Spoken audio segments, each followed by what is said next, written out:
Ayun nga pala guys, at magandang hapon sa inyong lahat. Ayun, magre-repair nga pala tayo ng base ng leak dahil ayan, tumutuloy dito. Ayan, repairin natin to dito. Andun yung leak niya guys, yung pinaka-tubo niya nandun, may leak siya doon. So kailangan muna natin tanggalin to. Napatay na pala natin yung boiler niya, yung hot water. Naka-off na. Yan, tapos yung valve in-off na rin natin. So ayan, nag-drain na lang tayo ng tubig. So habang nag-drain tayo, tanggalin na natin to para makita natin kung paano natin i-repair.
tayo mag-pull.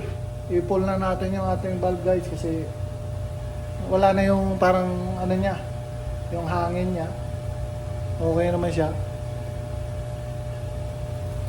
Yan, magbubukas tayo ng isang gripo do para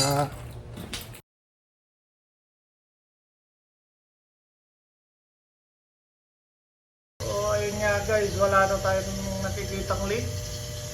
So hopefully maging maayos naman lahat. Yan, wala na tayong leak. Yan yung ni-repair natin, diniretso na natin dyan. Kasi nung kanina, naka-elbow pa siya doon, naka-elbow pa pa ganun. So diniretso na natin, tapos diretso na natin. Yan. Mukha namang okay guys. Yan. At sana wala nang leak at gabi na rin guys.